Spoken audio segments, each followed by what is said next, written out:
Captain Jinwoo Kim stood at the main window of the research vessel Horizon *. His eyes studied the asteroid belt that stretched before them. This was their third week exploring this newly found part of space. So far, they had collected many valuable mineral samples. "Captain, I'm picking up something strange," said Navigator Do-Yeon Lee. His hands moved quickly over the control panel. "It's big, but it doesn't match any known object." Jinwoo walked to Do-Yeon's station. "Show me." The screen displayed a large shape moving behind the asteroids. It was hard to see clearly. "Could be a shadow or sensor error," said Jinwoo. "Dr. Park, what do you think?" Dr. Hyun Park, the ship's scientist, looked up from her work. "I need better readings. Can we move closer?" "Taehyun, adjust our course. Let's get a better look," ordered Jinwoo. Engineer Taehyun Choi nodded and turned the ship toward the mystery object. The Horizon * moved carefully through the asteroid field. As they got closer, the shape became clearer on their screens. It was massive, at least 20 times bigger than their ship. "That's no asteroid," whispered Mina Kang, the security officer. Her hand moved to her sidearm, out of habit. Suddenly, their ship shook violently. The lights flickered. "We're caught in some kind of beam," shouted Taehyun. "Engines are not responding." Jinwoo grabbed the comm system.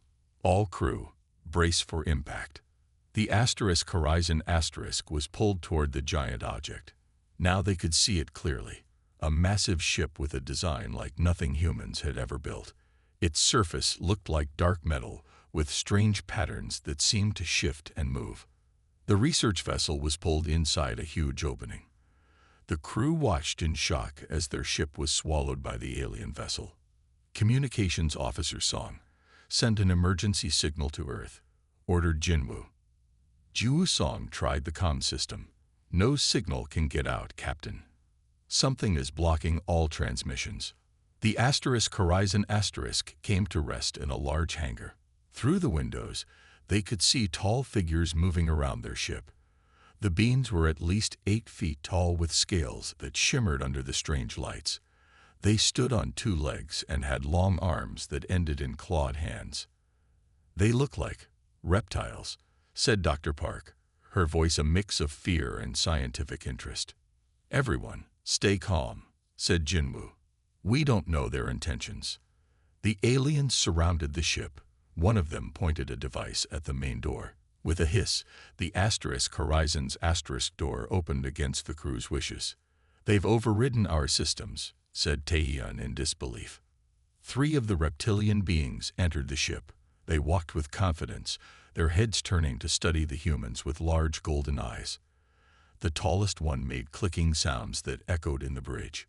To everyone's surprise, the clicks turned into words they could understand. "Interesting specimens," said the alien. "Smaller than expected, but they look healthy." "You speak our language?" asked Jinwoo, stepping forward. The alien ignored him and spoke to the others. "This one seems to be the Alpha. Mark it for Commander Vyckoff's collection." Jinwoo tried again. "We are humans from Earth. We come in peace." The tall alien finally looked at him. "It makes sounds like it's trying to communicate."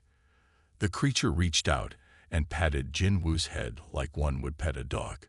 Such a curious little thing. More aliens entered the ship. They began separating the crew members. "Stop. We are not animals," shouted Mina. But the aliens paid no attention to her words.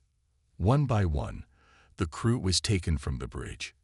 As Jinwoo was led away, he saw his people being fitted with small devices on their necks. "Stay strong," he called to them. "We will find a way out." The last thing Jinwoo saw before being taken from his ship was a large alien examining the captain's chair with amusement, as if it couldn't believe such small creatures could operate a spaceship. In that moment, Jinwoo understood the terrible truth. To these aliens, humans were not seen as equal beings. They were pets. Dr. Hyun Park sat quietly in the corner of the large room. The walls were covered with strange plants and odd-shaped containers. This was her new home, or rather, her cage. 3 days had passed since the crew of the Horizon was split up. Heyoon had been given to a Vorax called Dreth, a scientist who studied what they called lesser species. Dreth entered the room. He was tall like all Vorax, with greenish scales that shimmered when he moved. He carried a tray of food and some tools.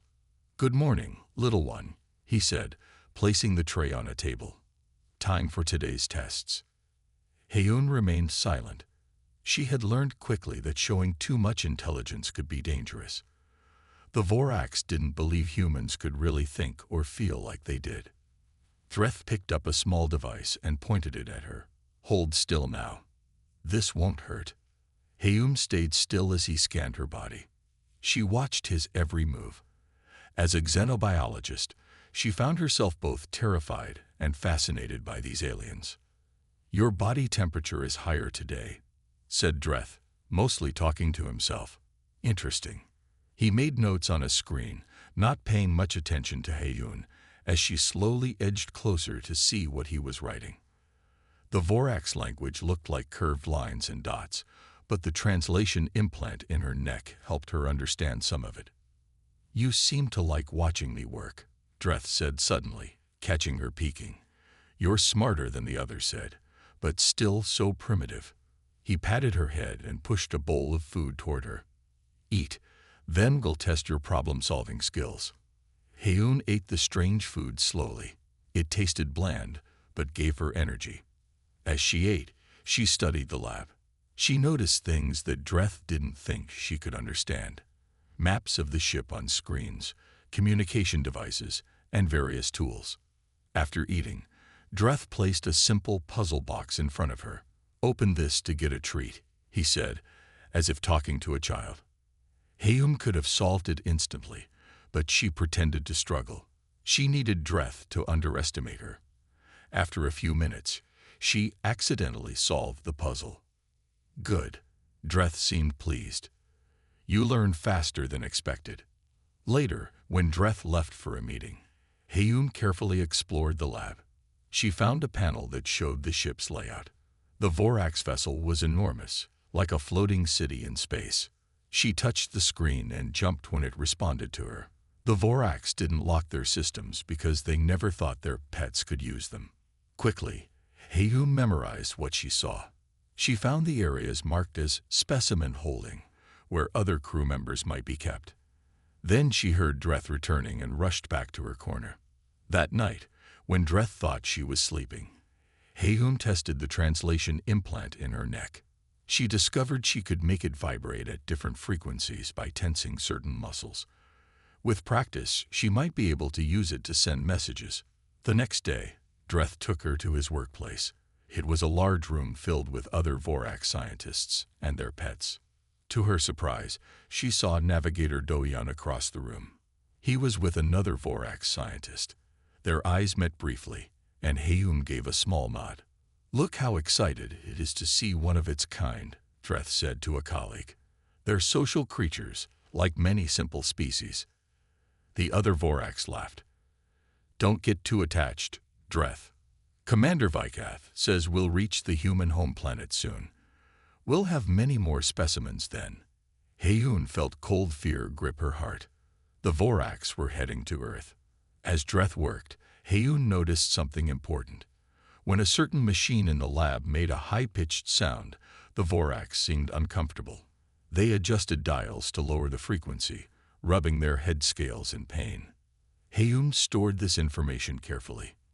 The Vorax had sensitive hearing at certain frequencies that didn't bother humans. It was a weakness, and she would find a way to use it. She just needed to contact the others first.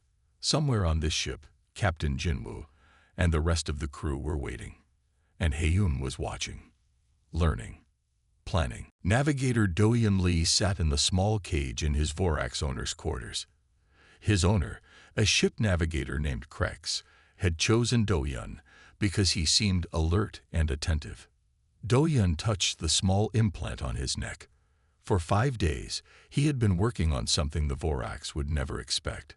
He had discovered that by pressing the implant in certain ways, he could make it send tiny signals. Tonight, he would try again to reach the others. When Krex left for his night shift, Do-hyun began. He pressed the implant in a pattern. 3 short, 3 long, 3 short. An old Earth distress signal. SOS. He waited, hoping someone would feel the small vibrations from their own implants. After 10 minutes of trying, his implant buzzed back. 3 short pulses. Someone had heard him. Do-hyun pressed his implant again, this time in a different pattern. He had created a simple code based on the number of pulses. Who? He asked with his pulses. The answer came. Haeun. Do-hyun almost cried with relief. Dr. Park was alive. He sent another message. Others. Found Taehyun. Working on Mina. Captain. No contact, Do-hyun replied. Keep trying. Over the next few days, their network grew.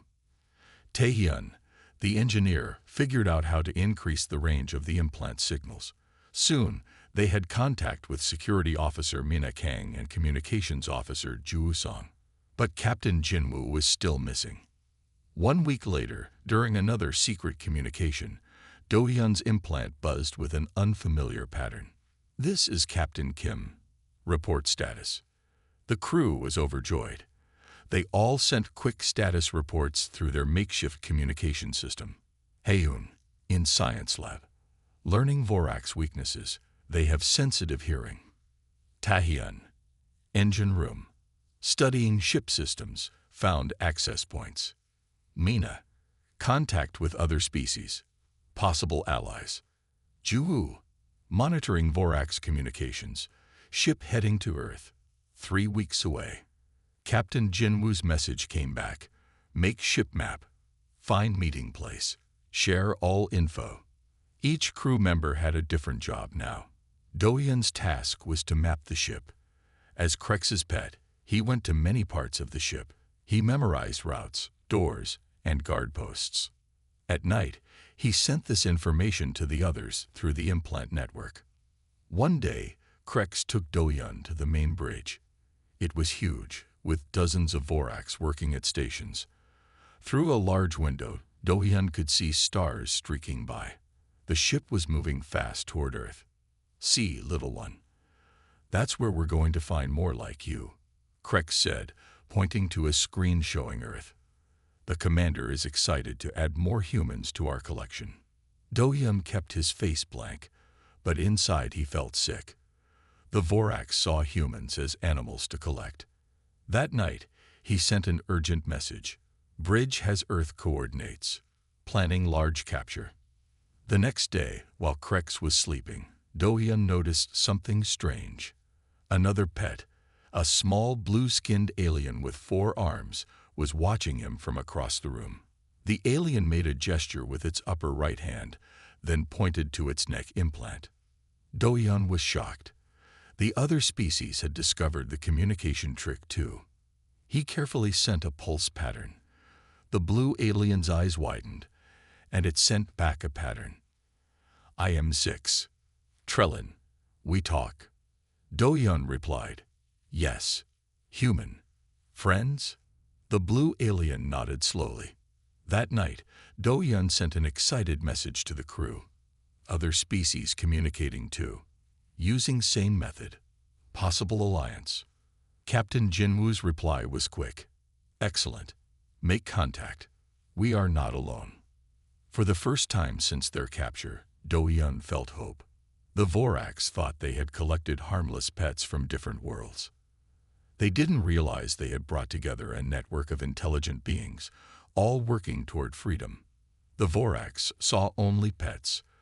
They didn't see the growing resistance right under their noses. Security Officer Mina Kang watched as her Vorax owner, General Thrak, talked with other military officers. Thrak kept Mina as a battle pet, a sign of his status. He liked to show her off to other officers. Today, Thrak had brought Mina to a large room where many Vorax gathered with their pets. It was some kind of social event. Mina saw creatures from at least 6 different planets. Some had blue skin, Others had 4 arms, and some looked like walking plants.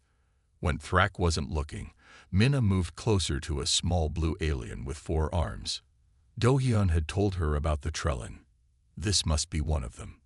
The blue alien looked up at her with large silver eyes. Minna touched her neck implant in the pattern they had agreed on. Human. The Trellin asked through a soft pulse from its implant. Yes, Minna replied. Name Minna. I am Zix, the Trellin responded. Talk more. Later. Follow. When the Vorax began a loud eating ceremony, Zix motioned for Minna to follow him behind a large plant.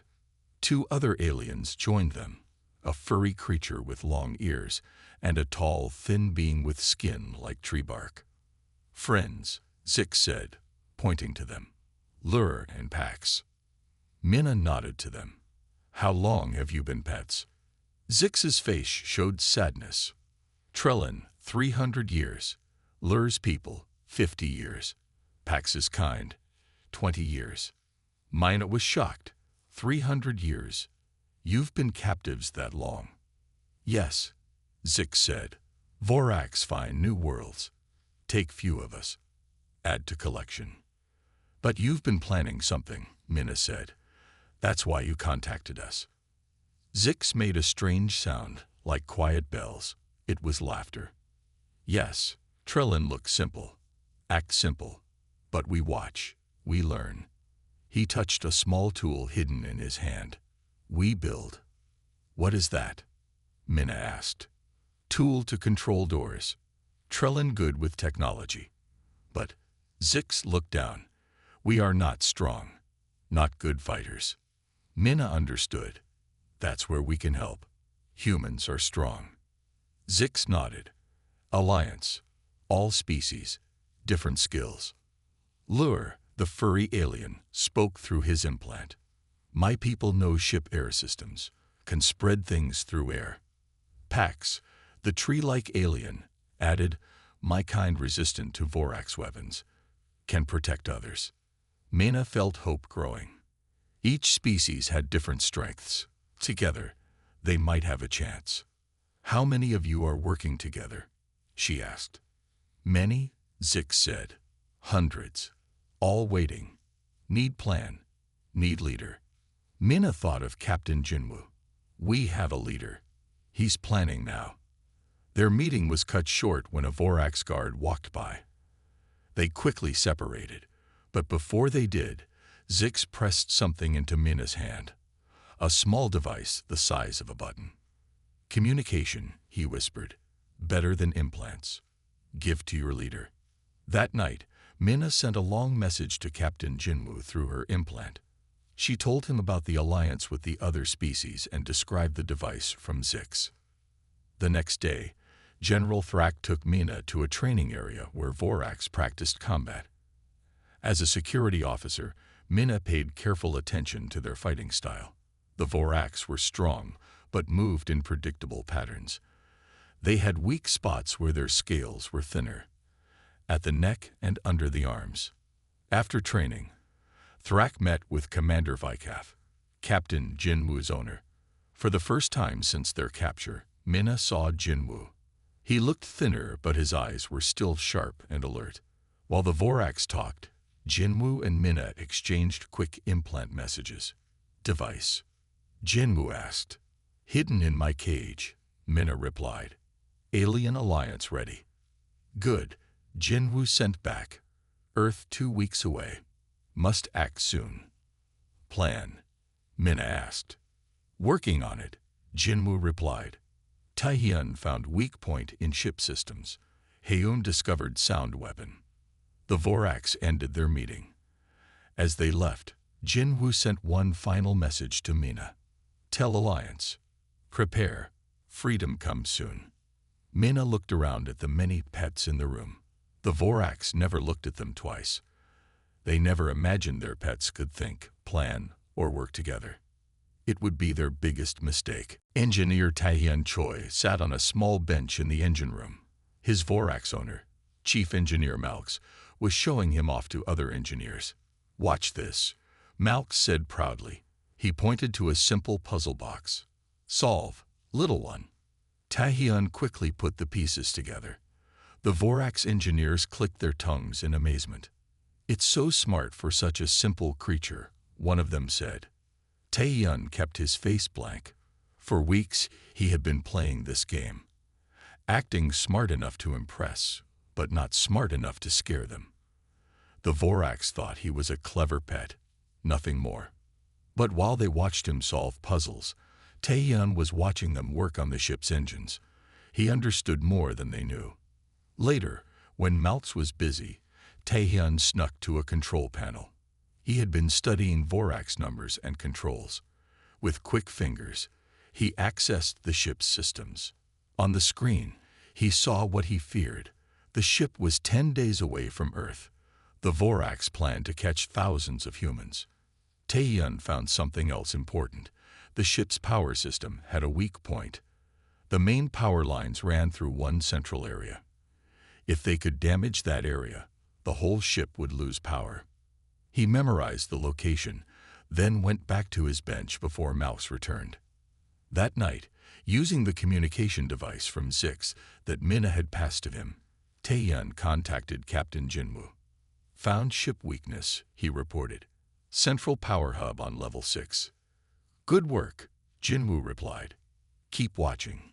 Learn more. Meanwhile, Captain Jinwoo had his own mission. As the pet of Commander Vykath, the highest-ranking Vorax on the ship, Jinwoo had access to important information.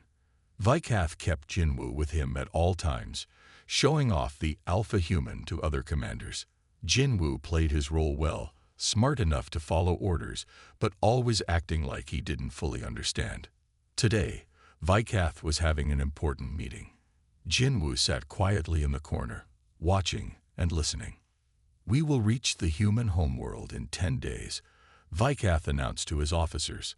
Our scans show they have no space defenses that can stop us. The officers clicked in excitement. How many will we collect? One asked. As many as we can hold, Vykath replied. Humans are becoming popular pets. Everyone wants one. Jinwoo kept his face calm, but inside he felt angry. His people were not animals to be collected. After the meeting, Vykath spoke to Jinwoo as if talking to a child. Soon you'll have many friends, he said, patting Jinwoo's head. Won't that be nice? Jinwoo nodded and smiled. Nice, he repeated, pretending to know only a few words. Vykath seemed pleased. He began talking to himself, not caring that Jinwoo was listening. The capture must go perfectly, he muttered. We'll start with the largest population centers. The defense systems are here. He pulled up a map on his screen, pointing to areas around Earth. Jinwoo memorized everything he saw. This was valuable information. Later, Vykath left for dinner. Jinwoo quickly used Zix's device to send messages to his crew. Earth defense information acquired. Vorax planned to attack major cities first. Then he sent a message to all crew members and alien allies. Time to start our plan. Phase 1 begins tomorrow. Across the massive ship, humans and other aliens received the message. They had been waiting for this. Phase 1 was simple. Learn more, watch more, and start small acts of sabotage. In the science lab, Haeun accidentally broke some equipment. In the engine room, Taehyun misunderstood an order and pushed the wrong button, causing a minor system failure. In the security area, Minna pretended to be scared of a new alien, creating confusion among the guards. Small things. Things the Vorax would see as accidents or pet behavior. Nothing that would make them suspicious. But it was just the beginning. The pets were starting to show their teeth. Dr. Haeun Park watched carefully as Dreth worked with another Vorax scientist. They were testing different sounds on a small plant-like alien. When they played high-pitched noises, the alien seemed fine. But when similar sounds were played for the Vorax scientists, they winced and adjusted their hearing devices.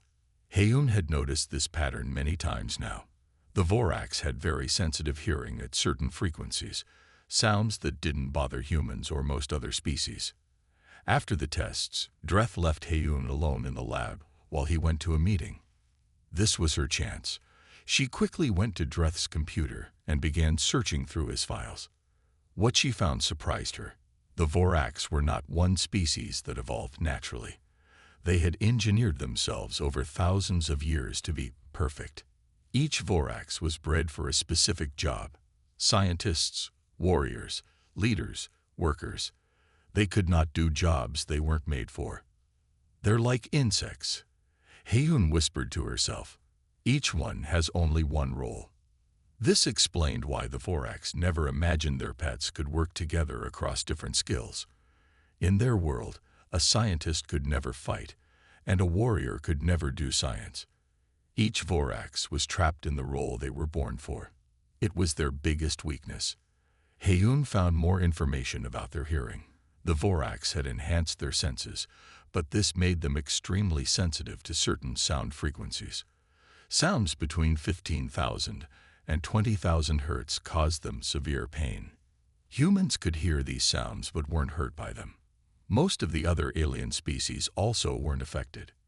Heyoon had an idea. The translation implants in their necks could be modified to produce these painful frequencies. If all the captive species used their implants at once, they could create a weapon that would hurt only the Voraks. She quickly sent a message to Captain Jinwoo using Zix's communication device that had been passed to her. Found major weakness. Voraks can't stand high frequencies between 15 to 20,000 hertz. Can modify implants to create sonic weapon. Jinwoo's reply came fast. Good work. Can you make a prototype? Yes. Need time and tools. Heyoon sent back. That evening, when Dreth thought she was sleeping, Heyoon carefully removed her implant. Using small tools she had stolen from the lab, she began to modify it. The next day, she was taken to another lab where other pets were being studied. She saw Jinwoo there and managed to sit next to her. I have a plan.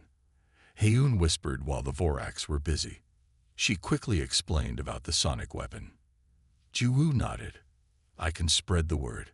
How do we modify the implants? Heyoon showed her the changes she had made to her own implant.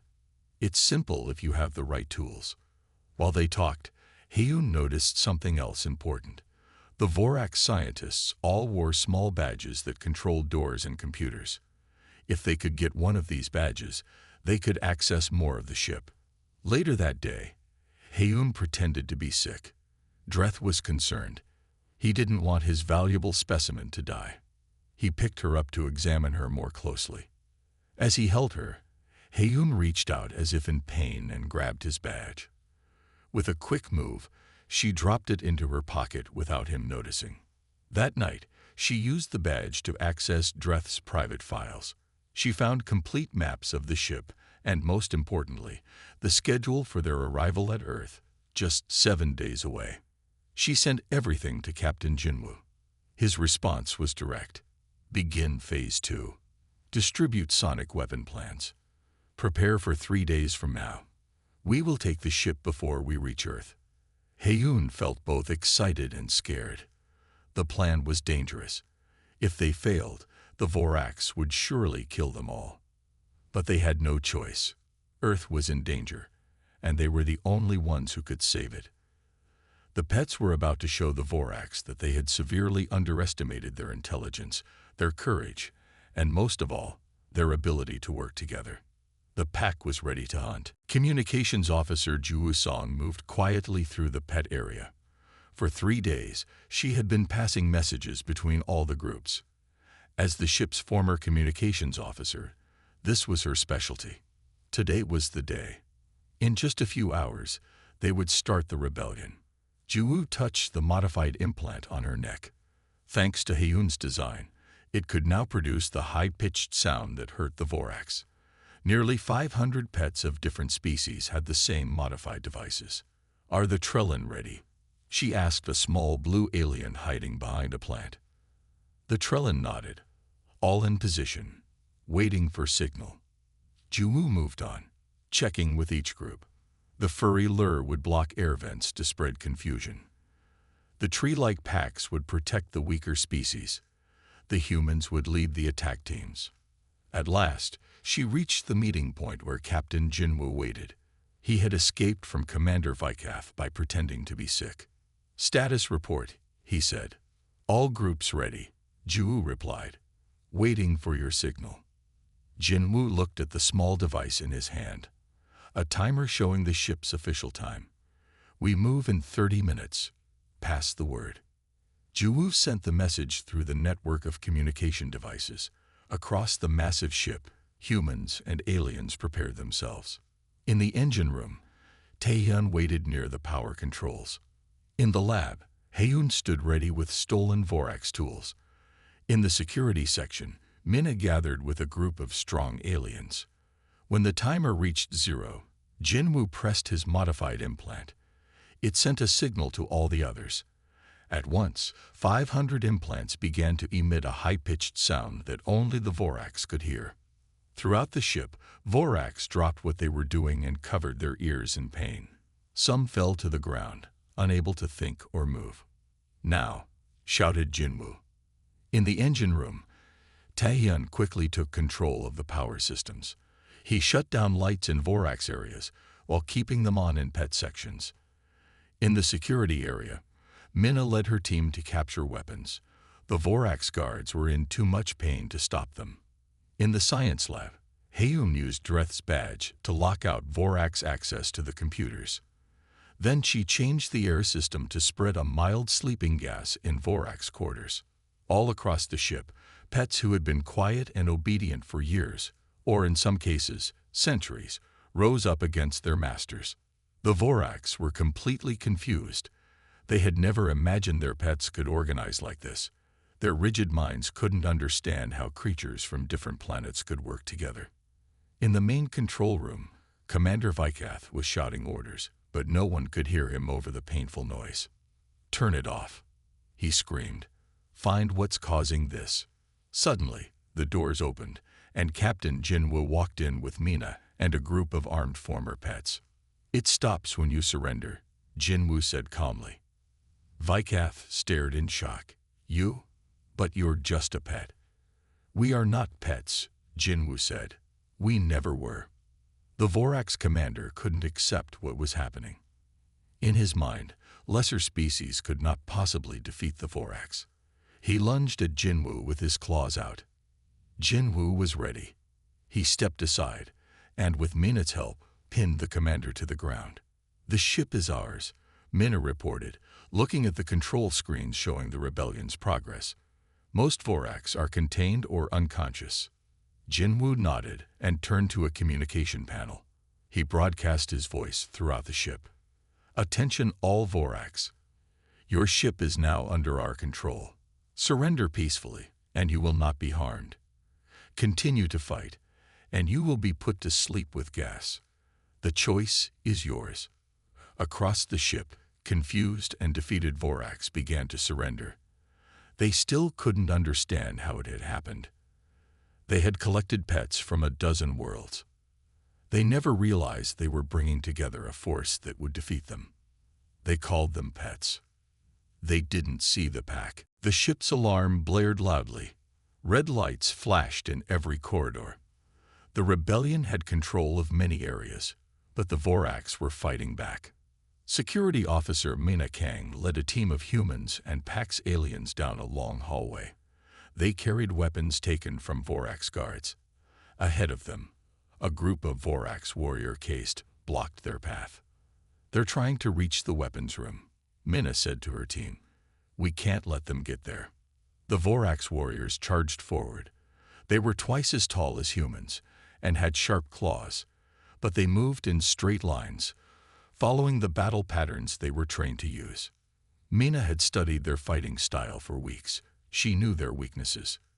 "Aim for the neck and under the arms," she called to her team. "And keep your implants on." The high-pitched sound from their modified implants slowed the Vorax, making them less coordinated. The Pax moved to the front, their tough bark-like skin protecting the group. The battle was fierce. 2 of Minna's team were injured, but they pushed the Vorax back. In another part of the ship, Engineer Taehyun was working fast to lock down the engine room. 3 Vorax engineers had managed to avoid the sleeping gas and were trying to take back control of the ship's power. "They're trying to override the system," Taehyun told the Trellin working with him. "We need to block them out completely." Zix, the Trellin leader, moved his 4 hands quickly over the control panel. "Working on it. Need more time." Suddenly, the doors burst open. A large Vorax security team had arrived. "Keep working," Taehyun said. "I'll hold them off." He grabbed a metal pipe and stood ready. Behind him, lure aliens dropped from the ceiling vents. They had been hiding there, waiting to help. Together, they fought to protect the engine room. Meanwhile, Captain Jinwoo was facing his biggest challenge. Commander Vykath had escaped capture and called for his personal guard. Now Jinwoo and a small team were trapped in the main control room, surrounded by elite Vorax warriors. "You think you're so clever," Vykath hissed through the communication system, "but you're just animals playing with things you don't understand." "If we're just animals," Jinwoo replied calmly, "then how did we take your ship?" This made Vykath angry. "You will all be punished severely for this. No more comfortable cages, no more kind masters." Dr. Hyun, who was working on the ship's computer nearby, looked up. "Captain, I found something important. The Vorax have a central command chip in their implants. If we send the right signal, we can shut down all their implants at once." "Can you do it?" Jinwoo asked. "Yes, but I need to be in the central communication room," she said. Jinwoo nodded. "I'll get you there." He called Juwoo on their communication device. "Status report." "Most of the ship is under our control," Juwoo replied. "But the Vorax are gathering their forces for a big attack. They're heading to your position. We need to reach the central communication room," Jinwoo said. "Can you clear a path?" "We'll try," Juwoo answered. Jinwoo gathered his team. "We make a run for it on my signal. Hyun, stay in the middle. Everyone else, protect her at all costs." When Juwoo gave the all clear, they ran from the control room into the corridor. They made it halfway to the communication room when they met Vykath and his guards. "You've led your last escape, pet," Vykath growled. He held a large energy weapon. "I am not a pet," Jinwoo said, stepping forward. "I am Captain Jinwoo Kim of Earth, and we are not your property." Vykath laughed. "Big words from such a small creature. Let's see if you can back them up." He fired his weapon, but Jinwoo was quick. He dove to the side and rolled forward, closing the distance between them. The battle between captain and commander had begun. All around them, humans and aliens fought together against the Vorax. The fate of Earth hung in the balance. The pets had become warriors. The pack was fighting for freedom. Captain Jinwoo Kim faced Commander Vykath in the narrow hallway. The Vorax leader towered over him, hissing with rage. "You are nothing," Vykath shouted, swinging his clawed hand at Jinwoo's head. Jinwoo ducked and moved inside Vykath's reach. He had watched the Vorax fight. They relied on their size and strength, but they were slow.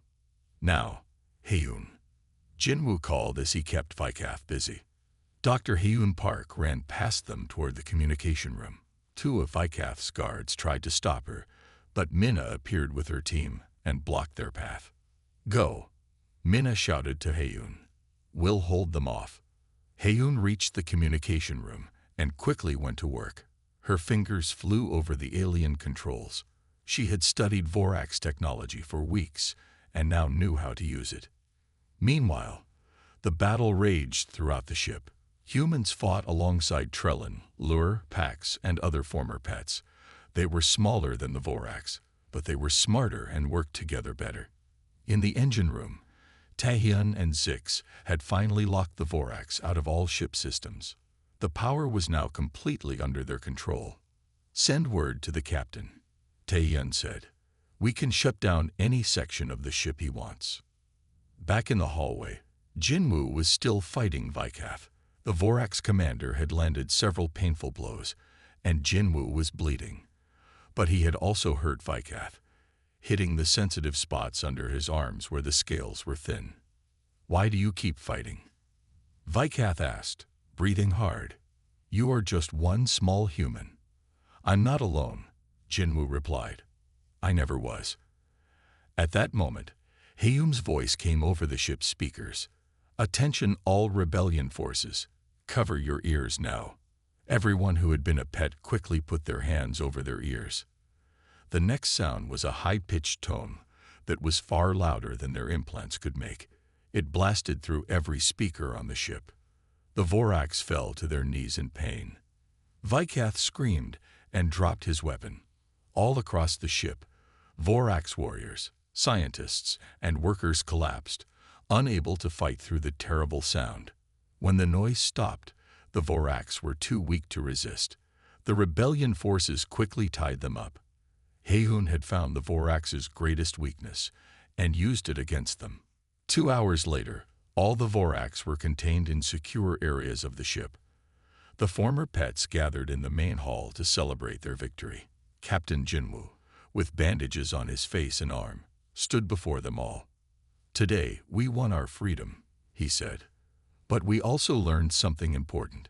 The Voraks thought they were superior because they were stronger or more advanced. They thought we were just animals." He looked around at the different species standing together. "But look at us now.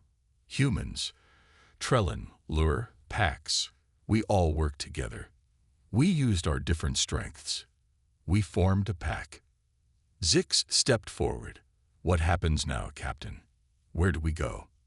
"First, we make sure the Voraks can never capture anyone again," Jinwoo said. "Then we take everyone home who wants to go home." "And those who have no home left?" asked one of the Lure, whose planet had been stripped of resources by the Voraks long ago. "You can come to Earth," Jinwoo offered. "We have room."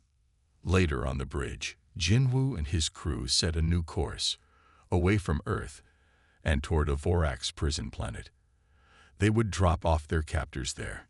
"It feels strange," Doyun said, working at the navigator station. "Now we're in charge of them." "But we won't make the same mistake," Jinwoo replied. "We won't see them as less than us." That was their error. As the massive ship turned in space, Jinwoo looked out at the stars. Soon they would head home to Earth, but they would not go alone. They had found new allies and friends among the stars. The Voraks had collected pets from across the galaxy. They brought together species that would never have met otherwise. They called them pets, but they created a pack, and the pack was going home.